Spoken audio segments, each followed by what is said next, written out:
porque recién hubo una charla espectacular al respecto.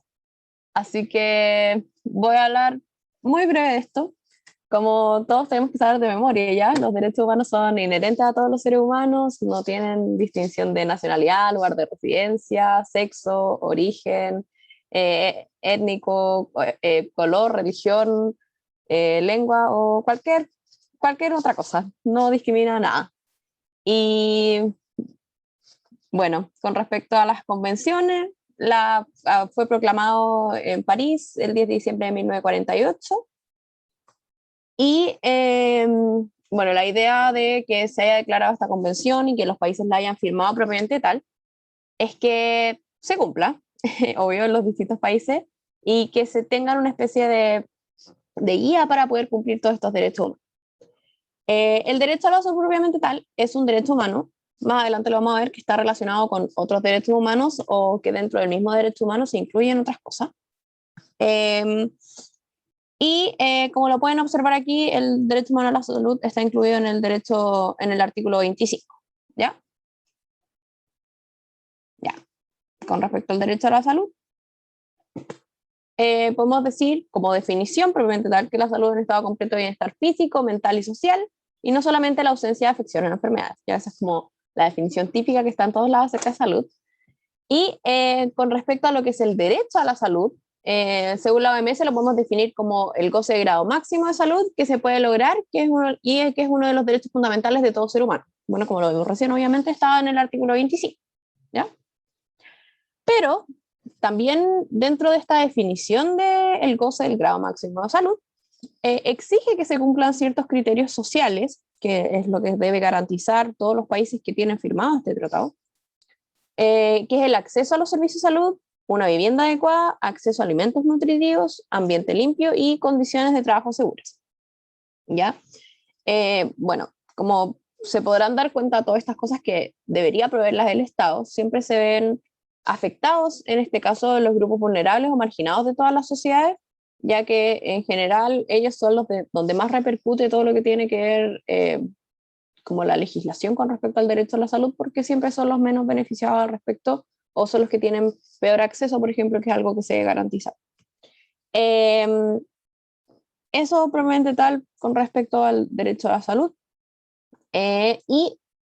Bueno, hay muchas cosas que pueden influir dentro del derecho a la salud probablemente tal, como estaba explicando recién, con estas cosas y estos puntos que deben ser garantizados por el Estado. Y dentro de ellos están los determinantes sociales de salud.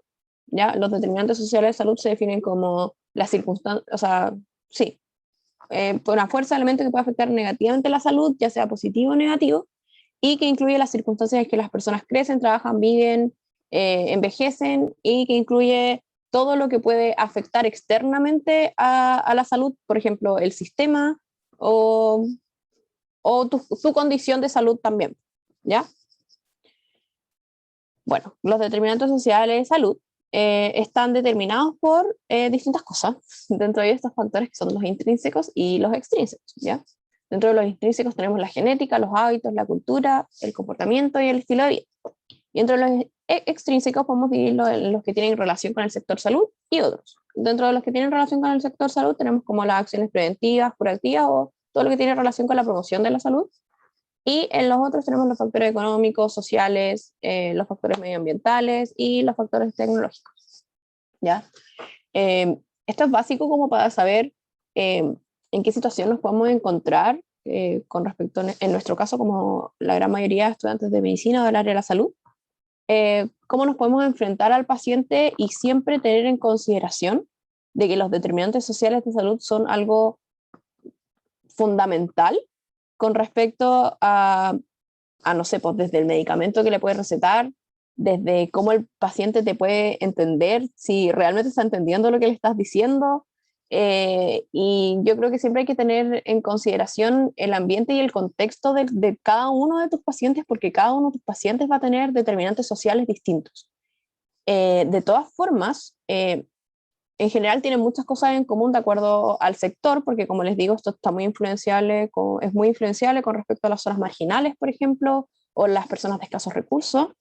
Eh, y algo muy sabio que siempre me han dicho y siempre lo digo en las charlas, porque creo que es algo muy relevante, es que tu código postal es más importante que tu código genético. Finalmente, tu contexto social y que en donde influyen todos estos determinantes sociales es muy importante para tu contexto de salud más que tu genética propiamente tal, que también está dentro de los determinantes sociales de los intrínsecos, la genética, pero hay muchas otras cosas que abarcan, que son mucho más amplias y que tienen mucho más influencia con respecto a tu salud o a la salud del paciente en este caso.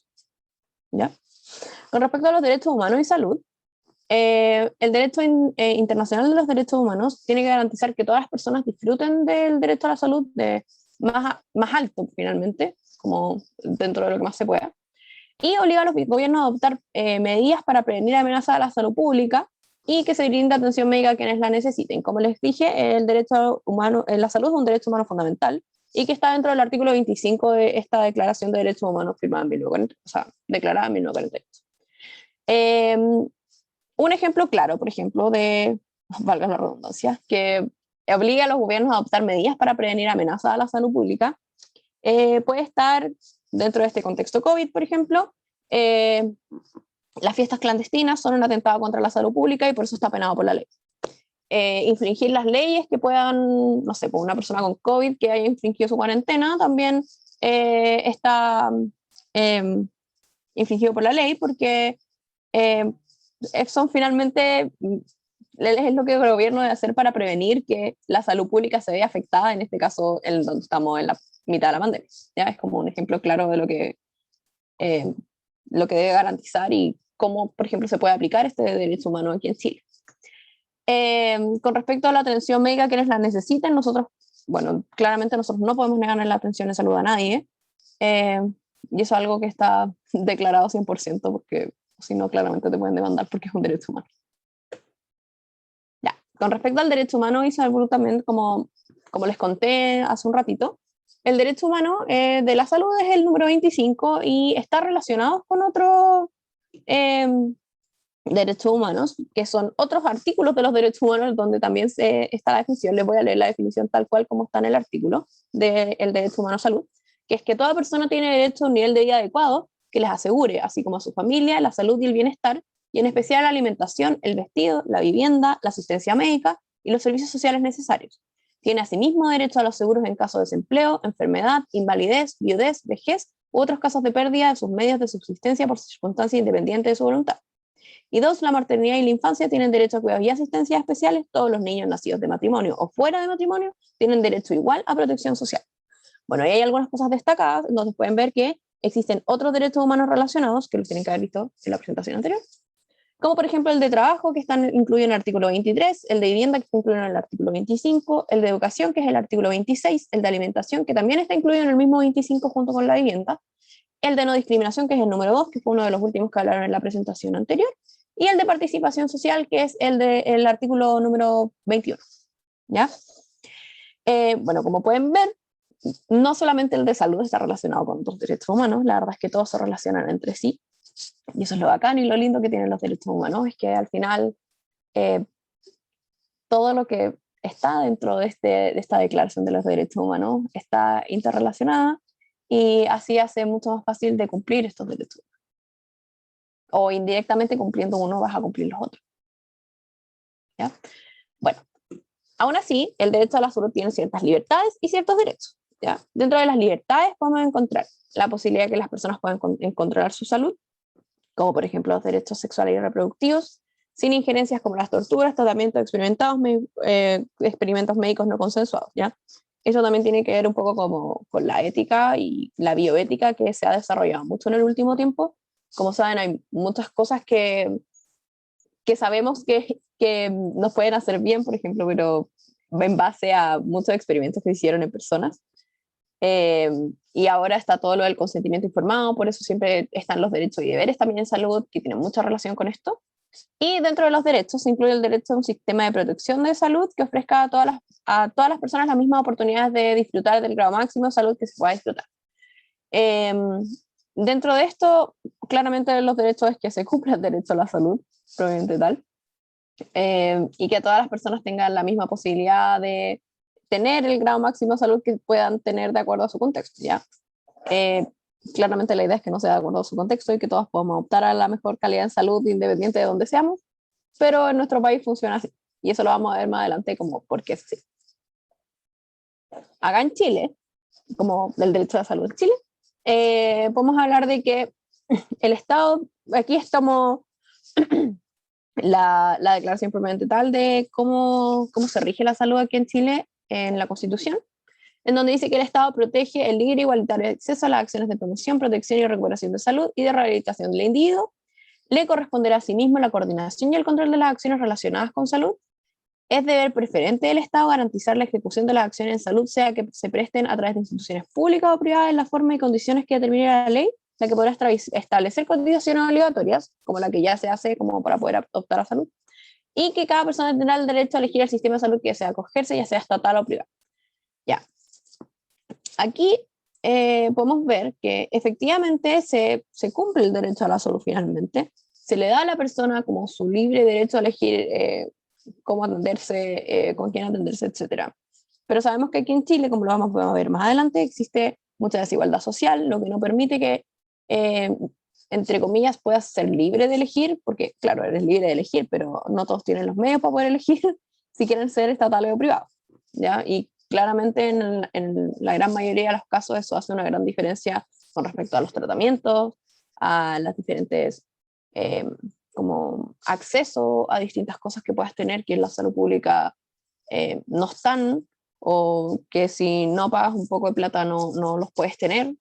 Entonces, independiente de que, por un lado, se cumple el derecho a la salud, porque todos tienen garantizado el Estado, el hecho de poder acceder a la salud, por ejemplo, ir a un consultorio y que te atiendan, no te lo pueden negar.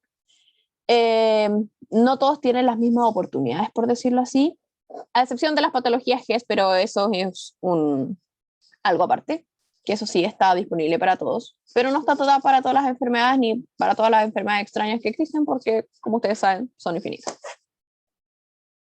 Entonces, ¿por qué puede pasar esto? Porque dice la OMS misma que a pesar de que la existencia del derecho a la salud, las políticas, programas de salud pueden proteger o vulnerar dicho derecho en función de cómo se formulen y apliquen. Eso es lo que les explicaba yo recién.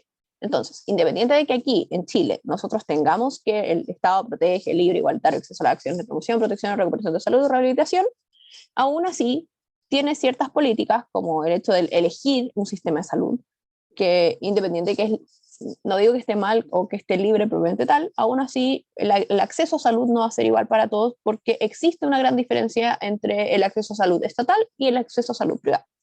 ¿Ya? Entonces, ¿a qué nos lleva esto? A las poblaciones desfavorecidas, que también está incluido con respecto a todo lo que es el derecho a la salud. Los grupos sociales vulnerables, imaginaos, suelen tener las menores probabilidades de disfrutar del derecho a la salud, que es lo que les explicaba recién. ¿Ya? Estos grupos sociales vulnerables pueden ser víctimas de leyes y políticas que agravan la marginación y dificultan aún más el acceso a servicios de prevención y atención. ¿Ya? Bueno, esto es claramente porque en la gran mayoría de los países, no solamente aquí, existen desigualdades tanto económicas como de educación, entre muchas otras, lo que hace que incluso las personas que tienen ciertas enfermedades que son discriminadas al respecto y que se violan ciertos derechos humanos, como el de no discriminación, que también está incluido dentro del artículo 25, por lo tanto, automáticamente pasan a ser estas poblaciones desfavorecidas, así como también el aumento de la cantidad de adultos mayores que hay en nuestro país, que también se ve afectado, porque ellos también son población muy marginada en nuestro país. Los niños también son muy dejados de lado, y eso aumenta aún más esta desigualdad con respecto a estas poblaciones desfavorecidas en relación al derecho a la salud. ¿Ya? ¿Cómo vamos a definir un grupo social vulnerable o una población desfavorecida propiamente tal? Es una persona o grupo que por sus características de desventaja de edad, sexo, estado civil, nivel educativo, origen étnico, situación o condición física y o mental requieren de un esfuerzo adicional para incorporarse al desarrollo de la convivencia. Entonces, estas personas suelen estar expuestas a mayor medida a sufrir maltratos de sus derechos, como por ejemplo, les explicaba recién, el derecho a la salud, el de la discriminación, el mismo del trabajo, el de la vivienda, alimentación, porque finalmente, independiente de, no sé, acá en Chile, como les explicaba recién, lo de los adultos mayores y los niños está muy marcado, muy discriminadas, por ejemplo, las personas con VIH positivo, muy discriminada alguna persona de distinta orientación sexual, que no sea heterosexual, muy discriminada también en el sector salud, alguna condición física que pueda tener las personas con capacidades diferentes, entre muchas otras. Y en Chile se hizo un estudio hace unos años, varios años la verdad, no han hecho uno nuevo al respecto, en donde se destacan 16 grupos que son aquí en Chile los más desfavorecidos con respecto a la salud. ¿Ya? Aquí puse algunos, no los puse todos, pero dentro de ellos se encuentran los adultos mayores o personas mayores con discapacidades, personas con consumo problemático de alcohol u otras drogas, personas en condición de calle, las personas que están en la lista de espera, que tienen como el GES, pero aún no pueden como acceder a él, personas que pertenecen a los pueblos originarios, mujeres víctimas de violencia intrafamiliar y que no cuentan con ingresos propios, niños y niñas adolescentes en el CENAME y en general 40%, y todo esto en general, como si lo agrupamos, está dentro del 40% más pobre de la población. Por lo tanto, tanto tus condiciones como persona, como tus condiciones económicas van a influir dentro de tu derecho a la salud, que era como les explicaba hace un momento, todo relacionado con los determinantes sociales de la salud. ¿Sabes? Entonces, aquí tenemos algunos ejemplos de poblaciones desfavorecidas. Existen, por ejemplo, los miembros de las comunidades indígenas tienen tasas de morbilidad y mortalidad más altas de enfermedades no transmisibles como el cáncer, cardiopatía, enfermedades de respiraciones crónicas. En verdad, estas no dependen de como algo más externo, sino que, por ejemplo, está dentro de los factores intrínsecos de los determinantes sociales de salud, ya que las comunidades indígenas, por ser indígenas o tener raíces indígenas, está comprobado por diversos estudios que tienen más afectaciones de este tipo de enfermedades. ¿Ya? 3 de las enfermedades más mortíferas, como el paludismo, el VIH y la tuberculosis, afectan desproporcionadamente a las personas más pobres. Esto mucha relación también con las condiciones de higiene, con el desconocimiento de esto, con el sistema de educación de que no existe tampoco muy bien, y obviamente aquí en Chile no se da tanto, a pesar de que hayan incrementado algunos datos al respecto, pero también tiene relación con los planes de vacunación y los distintos planes de vacunación, valga la redundancia, que existen en todos los países, porque aquí en Chile el plan de vacunación que tenemos la verdad es que es muy bueno, no así en países vecinos o no así en países de otros países, de otros continentes, valga la redundancia. Ya. Y otras de las personas más, donde pueden poner ejemplos de personas de poblaciones desfavorecidas, están las mujeres más vulnerables a la infección por VIH, como mujeres, hombres que tienen sexo con hombres, consumidores de drogas inyectables, que suelen pertenecer a grupos desfavorecidos y discriminados social y económicamente, que fue lo que vimos en esta diapositiva. Como podemos ver dentro de los estudios, incluso se incluyen, por ejemplo, el consumo problemático de otras drogas, las mujeres víctimas de violencia intrafamiliar, las personas mayores, la condición de calle, entre otros, y ejemplos de poblaciones desfavorecidas. Ya. La discriminación manifiesta o implícita en la prestación de servicios de salud viola de forma directa los derechos fundamentales los derechos humanos fundamentales, que en este caso es el derecho a la salud. ¿Ya? Como les explicaba hace un rato, existen maneras implícitas o explícitas de que siempre van a existir violaciones de los derechos humanos en salud. ¿Ya? La idea es que claramente no existan, y por eso hacemos estas cosas, para que ustedes aprendan dónde en su momento pueden violar o no los derechos humanos en salud. ¿Ya? Por ejemplo, la hospitalización en contra de su voluntad de personas con patología de salud mental que son competentes para tomar decisiones, finalmente alguien internarlo siendo que está competente para tomar sus decisiones o no. El alta prematura en pacientes de grupos vulnerables cuando existen falta de camas en los servicios de salud por discriminación claramente, y la denegación a mujeres del acceso a servicios y de atención de salud sexual y reproductiva, tanto en países de desarrollo como desarrollados, así como la aplicación de intervenciones como esterilización, aborto o exámenes de virginidad. Todo esto son violaciones de los derechos humanos de salud, en donde claramente existe una discriminación. En el primero podemos ver personas que están en su sano juicio, en donde están hospitalizadas en contra de su voluntad. Eso ocurre a veces en países donde se cree que tienen patologías de salud mental solamente porque no piensan igual a ellos. El alta prematura en pacientes de grupos vulnerables a los que pertenecen ellos, porque necesitan camas y ellos son los primeros que siempre van a perder al respecto. Y el hecho de que las mujeres no tengan acceso a su salud sexual y reproductiva o que no tengan decisión sobre ella, que en muchos países aún existe. Bueno, y aquí tampoco existe en su total libertad aún, pero espero que sigamos en vías. Ya. ¿Qué hace la PAJO, en verdad, la Asociación Panamericana de Salud, para poder mejorar esto en nuestro contexto de Chile, por ejemplo, o en el contexto mundial, probablemente tal, o qué se puede hacer para poder mejorar esto, ¿ya? ¿O qué enfoque le da? El enfoque que le da es una salud basada en los derechos humanos, que ofrece estrategias y soluciones que permitan afrontar y corregir las desigualdades, las prácticas discriminatorias y las relaciones de poder injustas que suelen ser aspectos centrales de la inequidad de los resultados sanitarios. Bueno, entonces, ¿qué sacamos de esto?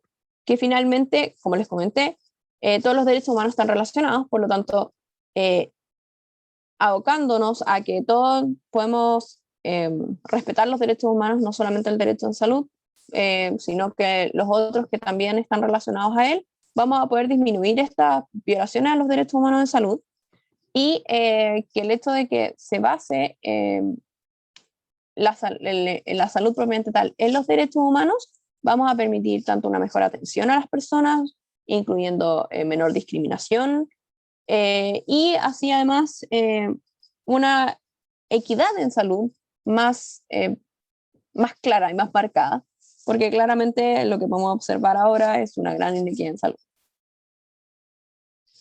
Pero para esto tienen que existir ciertas normas y principios que tienen que ser garantizados por el Estado, no solamente que existan nomás, como la no discriminación, disponibilidad, accesibilidad, rendición de cuentas, aceptabilidad, universalidad y calidad, ¿ya? Si no agrupamos esto dentro de todo lo que tiene relación a nuestra atención en salud y que esté como legislada al respecto o en torno a estos principios, en verdad va a ser muy difícil que este enfoque en salud sea basado en los derechos humanos, ¿ya? Eh, Ojalá que en la Constitución nueva puedan existir o de las personas que elegimos constituyentes podamos, como decía en la charla anterior, como explicarles estas cosas, si es que no las tienen claras, obvio, porque esto va a mejorar mucho en salud, como la atención, la equidad, que es como lo que todos queremos, ¿ya? Bueno, y como les comentaba, la salud es un derecho humano, eso lo tienen que tener más que claro. También tienen que tener más que claro la definición de derechos humanos, que como vimos, son inherentes a todos los seres humanos, sin distinción de alguna nacionalidad, lugar de residencia, sexo, origen nacional o étnico, color, religión, lengua o cualquier otra condición, ¿ya? Y, por último, me gustaría abrir un espacio de diálogo al respecto a qué creen ustedes que dentro de este proceso constituyente de la nueva Constitución debería existir con respecto al derecho de la salud. Así que son libres de opinar, por favor. Levante manito, vida, no sé si puedes ver eso tú, porque yo no sé si veo todas las cosas aquí. Ahí la Pau quiere hablar. Dale, Pau, nomás. Hola, ¿cómo están? Bueno, yo creo que algo fundamental que se tiene que tocar en el proceso constituyente en torno al derecho a la salud es el derecho al agua. O sea, si una persona no tiene las condiciones mínimas de higiene y no tiene, en el caso de los que están en sectores rurales, tampoco para regar sus alimentos o para tener sus animales, es difícil partir para arriba mejorando la salud. Sí. Muy bien. Aquí alguien dice, Guillermo dice que partir por garantizar el derecho a la salud en lugar de garantizar solo el acceso a salud. Sí, muy bien. ¿Alguien más tiene alguna otra opinión? La idea es que aquí abramos espacio de diálogo. Dele no. Hola. Es Hola, Carla. que, Oli, es que respecto al último tiempo, lo que se ha hablado sobre cómo garantizar el derecho a la salud, siento que por un lado está el pensamiento de que se debe suprimir por completo el lucro en la salud, eliminando, por ejemplo, las ISAPRE y cualquier institución privada que quiera brindar salud, pero por otro aspecto, también proponen que se como que se universalice un sistema único solidario, pero que sigan existiendo como estas instituciones de previsión o de centros asistenciales que sean privados. No sé qué opinan ustedes al respecto. ¿O me fui muy en la... No, está bien, obvio. Sí, eso, de hecho, eso se ha planteado bastante en el último tiempo por parte del gobierno, propiamente tal, de hecho. Eh, pero, bueno, a mi parecer, independiente de que, bueno, por un lado, como les expliqué 1000 veces, el derecho de poder elegir si eres privado o estatal eh, es discriminatorio, a mi parecer. Pero por otro lado, igual es tu libertad de elegir. ¿Sí? Entonces, por un lado se está cumpliendo, porque como les expliqué, pueden cumplir y violar a la vez, de acuerdo a las normas que los gobiernos pueden impartir. Que para mí esa es una de las que viola, pero también te da el derecho a elegir, finalmente. Eres libre de elegir cómo te vas a atender. Entonces, según yo, para mí esa es una artillería muy grande. Eh, Así que para mí, la equidad en salud debería ser igual para todos, independiente de si vives debajo del puente o vives, no sé, en el barrio más alto de tu ciudad. Natalia Rojas tiene la mano arriba. Dale nomás, Natalia. Hola, Hola. lo que pasa es que yo creo, perdón, un segundo, mi perro va a ladrar. Ahora sí, yo creo que el problema, más allá de que en la Constitución esté garantizado el acceso, yo creo que no es el problema central, porque claro, de todas formas hay salud, pero el problema es que las políticas públicas están mal diseñadas, porque al final el problema no es que haya, o sea, más que haya una diferenciación entre salud pública y privada, es que la salud pública en general no es muy buena y no permite tener las prestaciones ni las condiciones mínimas eh, para poder tener una buena asistencia de los pacientes. Entonces, en el fondo, yo creo que más que cambiar como la escrituración del derecho en la Constitución, es importante que vaya en conjunto con un programa de políticas públicas y como de la mano con un proyecto como de gobierno, como por ejemplo lo que pasó ahora que quitaron las becas CONIS, o sea que las redujeron un montón. Yo encuentro que eso igual influye mucho en el desmejoramiento, ¿cierto? Como de todo lo que es el resguardo del derecho a la salud propiamente tal. Sí, es verdad. No sé si alguien quiere opinar más al respecto. Dale, Nati, me gustó tu opinión. Tienes bastante razón, sobre todo con esto último, bien relevante con respecto al CONIS. Ahí Paola Maite escribió en el chat, puso, yo creo que se podría ver que haya una reelaboración del sistema a nivel de la vida real, por decirlo así. Porque si bien tienen como en el papel el acceso y las garantías que existen, no hay mucha aplicación en verdad en el sistema, y eso lo podemos ver siempre con el sistema muy colapsado. Sí, tranqui. Sí, la verdad es que sí. El sistema siempre se ha colapsado, pero siempre se reclaman que hace falta mucho personal de salud, pero al final siempre intentan disminuir la cantidad de personal de salud que existe. Por ejemplo, con la disminución de las becas CONIS. Claro, Dale, Carla. Dale, Carla. Sí. Sorry, video. Lo siento.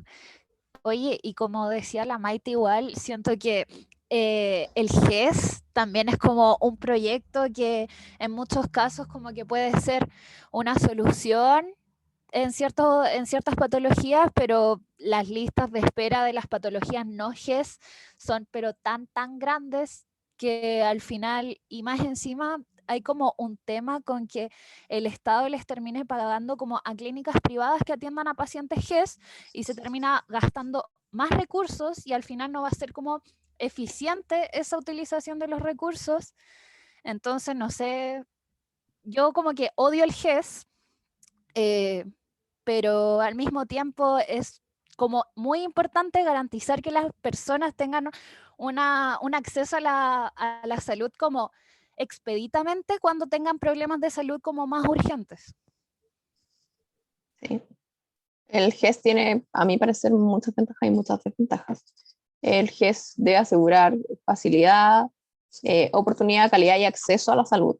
Esos son como los pilares fundamentales de las patologías GES. Pero el problema es que la lista es muy acotada y en general deja de lado como las cosas más extrañas o más raras que requieren mucho más recursos. Entonces, al final es como, sí, vamos a garantizar eh, la facilidad, oportunidad, calidad y acceso a salud de estas patologías, pero no del resto. Entonces, como es un poco extraño, como funciona bien a veces, funciona pésimo de otras, y sí. Pero yo creo que igual enfocándolo a algo que funcione similar a las cosas bien que funcionan del GES, tampoco sería una mala idea. Valentina. Yo creo que en la parte del GES va por el tema del financiamiento y que la verdad es que se eligen las patologías como que son más crónicas, más prevalentes, con más mortalidad al final. Entonces siento que el Estado como que no es que no tenga los recursos, porque recursos hay, el tema es como cómo están distribuidos, pero tampoco hay una voluntad política de ningún lado de también decir como de Hacienda, como soltar más plata, por así decirlo, o dentro, más que nada, no es tanto ese de como la cantidad per cápita o la cantidad que se gasta en salud pública, sino que yo creo que va más por el lado de la prevención y que al final no tenemos como una cultura de prevenir, porque existe la posibilidad de prevenir las enfermedades, como que las personas, incluso en los consultorios como de más escasos recursos, es donde más tratan por voluntades propias, los y las profesionales que ahí trabajan, de llegar a esas distintas personas, pero siento que también como que todos y todas somos responsables de tratar de inculcar esa cultura a través de los medios que podamos, porque al final somos nosotros las que vamos a entregar después esa atención, y eso, como que siento que es súper importante como ser activos en la parte de la prevención y en la promoción, sobre todo en la parte de la educación, y hacerlo lo más abierto posible como a toda la población. Creo que ese es como un pilar que podría disminuir muchos costos y en verdad sería muy bacán. Yo que sé que hay hartas voluntades y que se ha intentado, pero no sirve que sea solo una política pública. Nosotros también tenemos que hacernos responsables de cómo podemos como aportar en esta sociedad. Sí, seca, vale. Mira, yo opino igual que tú. Para mí es algo, para mí personal, es algo que debería estar incluido en la Constitución, lo que tiene relación con educación y salud.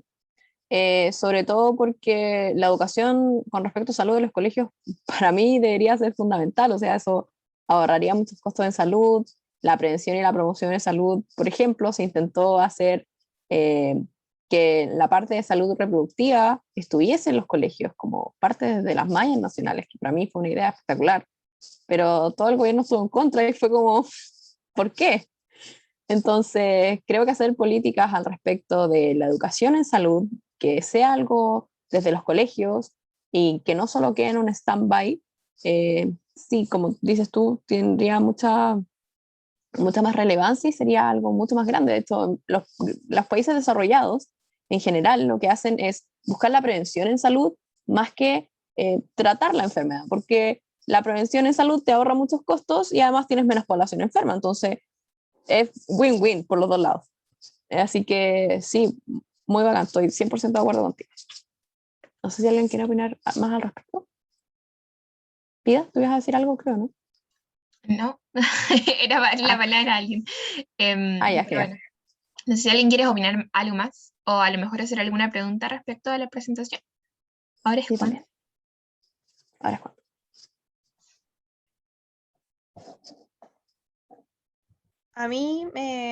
Bueno, a mí me gustó mucho la presentación, como que te quiero dar las gracias, encontré que era como súper instructiva, pero como que me quedó algo dando vueltas que tal vez lo podrías como agregar en otra presentación, que es como una sugerencia tal vez, Sí, como el tema de la negligencia médica, porque en verdad, hasta donde yo entiendo, la negligencia médica no pasa como por la contravención de un derecho fundamental. Entonces, y hay como una delgada línea que a veces igual se confunde y creo que podría ser como bueno introducirlo en otras presentaciones. Pero me gustó mucho y te doy las gracias. de nada, nunca me lo había sugerido, así que lo voy a tener en consideración. Gracias, Nati. ¿Alguien más quiere aportar? ¿O quieren hablar de esto al respecto también? ¿Pueden seguir hablando de esto también? ¿No? ¿No? Ya. ¿De ser así? ¿Estamos listos? La infografía. Bueno, muchas gracias, Pau, por el tiempo y la presentación. Espero que también a todos les haya quedado súper claro. Igual cualquier duda o consulta nos pueden escribir, ya sea a mí y yo les redirecciono a la Pau o a la Pau directamente. Así que eso. Ahora igual vamos a dar un pequeño break también. Ahí escribieron algo en el chat, Pau, por si lo quieres leer tú. Sí. Dice Hamseri Mamani. Es un apartado que si genere trabas en el mismo sistema. No se debería generar, por ejemplo, el pago asociado a diagnóstico, generando por organismos públicos como FONASA y no debería restringir su uso. Sí, es verdad. Porque el monopad, solamente lo pueden usar los usuarios FONASA. De nada por la presentación. Bueno, ahora sí, vamos a hacer un pequeño break para que igual pueden estirar las piernas 2 minutitos y a las 11:50 ya volvemos con la última presentación de hoy de Derechos de los Niños que va a hacer Alonso. Ya, así que eso, nos vemos en 2 minutos. Chao, chiques.